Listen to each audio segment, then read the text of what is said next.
5 প্রতিষ্ঠানের সমন্বয়ে গঠিত সম্মিলিত ইসলামী ব্যাংকের কার্যক্রম চলছে 5.5 মাসের বেশি সময় ধরে।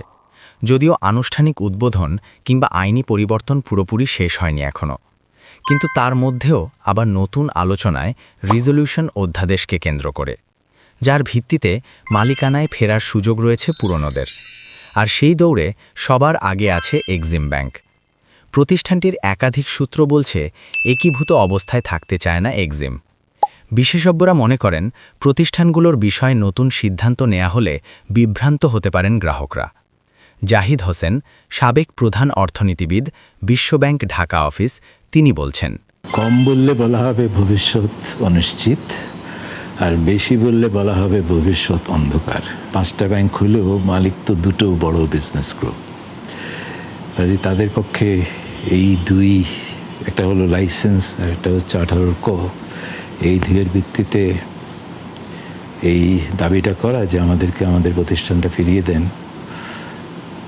সেটা করে পার পেয়ে যাওয়ারও একটা সম্ভাবনা এখানে তৈরি হয়েছে। সর্বশেষ সম্পদ মান পর্যালোচনায় এক্সিম ব্যাংকের মোট বিতরণ করা ঋণ ছিল 51,642 কোটি টাকা, যার মধ্যে 48% বা প্রায় অর্ধেকই খেলাপি। আর মোট সম্পদ দেখানো হয়েছে 62,500 কোটি টাকা। এছাড়া সর্বশেষ শেয়ার প্রতি দর ছিল 5 টাকা 30 পয়সা। মূলত সে সময়ের চেয়ারম্যান নজরুল ইসলাম মজুমদার ও তার প্রতিষ্ঠানের নামে নেয়া বিপুল ঋণ বিপদে ফেলে প্রতিষ্ঠানটিকে, যে কারণে হস্তক্ষেপ করতে বাধ্য হয় কেন্দ্রীয় ব্যাংক। নজরুল ইসলাম স্বপন, সাবেক চেয়ারম্যান এক্সিম ব্যাংক, তিনি বলছেন, আমরা অন্যগুলি নিয়ে কথা বলবো, আমরা শুধু আমাদের এক্সিম ব্যাংক নিয়ে কথা বলবো। অত বড় সাহস এবং অত বড় ইয়ে তো আমাদের নাই। এটা তো গভর্নমেন্ট বলছে যে মার্জারটা ছেড়ে দিবে, ছেড়ে দিলে আমরা এক্সিম ব্যাংক নিয়ে কথা বলবো।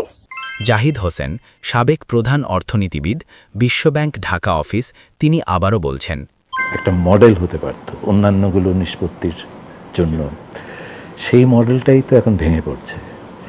কাজেই আস্থা ফিরে আসার যে একটা পথ খুলেছিল, সেটা তো আবার সংকুচিত হতে পারে বা পুরোপুরি বন্ধ হয়ে যেতে পারে। AQR অনুযায়ী এক্সিম ব্যাংকের লোকসানের পরিমাণ ছিল 409 কোটি টাকা। প্রতিবেদন অনুযায়ী এক্সিম ব্যাংকের বিতরণ করা ঋণের প্রায় অর্ধেকই খেলাপি হয়ে গেছে এবং প্রতিষ্ঠানটির 409 কোটি টাকা লোকসান হয়েছে, যা সাধারণ গ্রাহকদের আমানতের সুরক্ষাকে বড় ধরনের ঝুঁকিতে ফেলেছে। ব্যাংকের সাবেক চেয়ারম্যান ও তার প্রতিষ্ঠানের নামে বিপুল পরিমাণ ঋণ বের করে নেওয়ার ফলে ব্যাংকটি যে গভীর আর্থিক সংকটে পড়েছে, তা গ্রাহকদের আস্থার জায়গাটি পুরোপুরি নষ্ট করে দিয়েছে।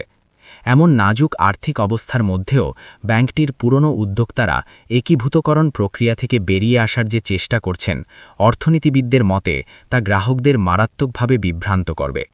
ব্যাংকটি যদি একীভূতকরণ প্রক্রিয়া থেকে বেরিয়ে যায়, তবে তাদের ঘুরে দাঁড়ানো বা গ্রাহকদের আস্থা ফিরিয়ে আনার যে পথটি তৈরি হচ্ছিল, তা পুরোপুরি বন্ধ হয়ে যেতে পারে।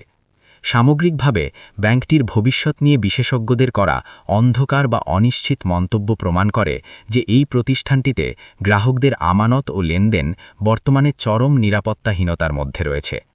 এক্সিম ব্যাংকের বর্তমান অস্থিতিশীল আর্থিক পরিস্থিতির কারণে গ্রাহকদের উচিত সতর্কতার সাথে বাংলাদেশ ব্যাংকের পরবর্তী পদক্ষেপ ও নির্দেশনার দিকে সার্বক্ষণিক নজর রাখা। নিজেদের আমানতের সুরক্ষা নিশ্চিত করতে বড় অঙ্কের অর্থ এই ব্যাংকে না রেখে অপেক্ষাকৃত স্থিতিশীল ও নিরাপদ কোনো ব্যাংকে সরিয়ে নেওয়ার বিষয় দ্রুত বিবেচনা করা যেতে পারে।